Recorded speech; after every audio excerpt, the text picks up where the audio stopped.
വീണ്ടും ഒരു കാട്ടാന ആക്രമണം ഉണ്ടായിരിക്കുന്നു. കോതമംഗലം പാലമറ്റത്ത് തൊഴിലാളിക്ക് നേരെ കാട്ടാന ആക്രമണം. ആവോലിച്ചാൽ സ്വദേശി സതീശന് പരിക്കേറ്റയാളെ കോതമംഗലത്തെ സ്വകാര്യ ആശുപത്രിയിൽ പ്രവേശിപ്പിച്ചു. അബ്ദുൾ റഹീം വിവരങ്ങളുമായിട്ട് ചേരുന്നുണ്ട്.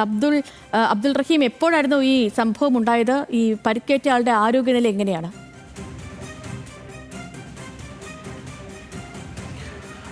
സേതു, ഇന്ന് ഉച്ചയ്ക്ക് ശേഷമാണ് ഈ ഒരു അപകടം ഉണ്ടാകുന്നത്. കഴിഞ്ഞ കുറച്ച് നാളുകളായി ഇപ്പോൾ കോതമംഗലം പ്രദേശത്ത്, പ്രത്യേകിച്ച് ഈ ചീക്കോട് പ്രദേശത്തൊക്കെ തന്നെ വലിയ രീതിയിൽ കാട്ടാന ആക്രമണം പതിവായിരുന്നൊരു സാഹചര്യമാണ് ഉണ്ടായത്. ഇപ്പോൾ ആവോലിച്ചാൽ സ്വദേശിയായ സതീശനാണ് കാട്ടാനാക്രമണത്തിൽ പരിക്കേറ്റത്. ഇയാൾ സ്വകാര്യ വ്യക്തിയുടെ സ്ഥലത്ത് പൈനാപ്പിൾ കൃഷി ചെയ്യുകയായിരുന്നു. ഇതിനിടയിൽ ഇവിടുത്തെ പണികൾ പുരോഗമിക്കുന്നതിനിടയിൽ പിന്നിൽ നിന്ന് ആന എത്തി ഇദ്ദേഹത്തെ ആക്രമിക്കുകയായിരുന്നു. ഇദ്ദേഹത്തിന്റെ തലയ്ക്കും കാലിനും കാര്യമായ പരിക്ക് പറ്റിയിട്ടുണ്ട് എന്നുള്ളതാണ്. തലച്ചോറിന് അടക്കം ഇളക്കം സംഭവിച്ചിട്ടുണ്ട്. അതിനുശേഷം ഇയാൾ ഒരു സ്ഥലത്തേക്ക്, അതായത് കാട്ടാന ആക്രമണത്തിന് ശേഷം ഇയാൾ ഒരു സ്ഥലത്തേക്ക് തെറിച്ചു വീഴുകയായിരുന്നു.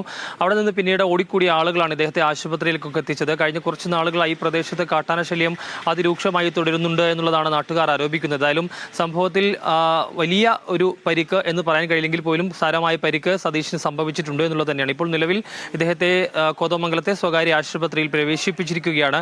കഴിഞ്ഞ കുറച്ച് നാളുകളായി ഈ പ്രദേശത്ത് വലിയ രീതിയിൽ കാട്ടാന ശല്യം ഉള്ളതുകൊണ്ട് തന്നെ പ്രദേശത്തെ ആളുകൾ ഇതിനെതിരെ കൃത്യമായ നടപടി വേണമെന്ന് ആവശ്യപ്പെട്ടൊക്കെ വലിയ പ്രതിഷേധമൊക്കെ വരുന്ന സാഹചര്യം ഉണ്ട്. അതിനിടയിലാണ് ഇപ്പോൾ വീണ്ടും ഒരു കാട്ടാന ആക്രമണം കോതമംഗലത്ത് നിന്ന് റിപ്പോർട്ട് ചെയ്യുന്നത്.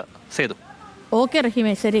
ഇപ്പോൾ റഹീം പറഞ്ഞ പോലെ തന്നെ ഇപ്പോൾ കോതമംഗലത്തൊക്കെ ഈ സ്ഥിരമായിട്ട് സംഭവിക്കാറുണ്ടല്ലേ കാട്ടാന ആക്രമണവും കാട്ടാന ഇറങ്ങുന്നതും അതേപോലെ തന്നെ മറ്റ് മൃഗങ്ങളൊക്കെ ഇറങ്ങുന്നതും ഒക്കെ ഈ ഏറെക്കുറെ എല്ലാ ദിവസവും സംഭവിക്കുന്നതാണ്. നമ്മൾ എപ്പോഴും വാർത്തകളിൽ വരുന്ന ഒരു സ്ഥലവുമാണ്. അവിടെയാണ് ഇപ്പോൾ വീണ്ടും ഒരു തൊഴിലാളിക്ക് കാട്ടാന ആക്രമണം ഉണ്ടായിരിക്കുന്നത്. വിവരങ്ങൾ നൽകുകയായിരുന്നു റഹീം. നമുക്കിനി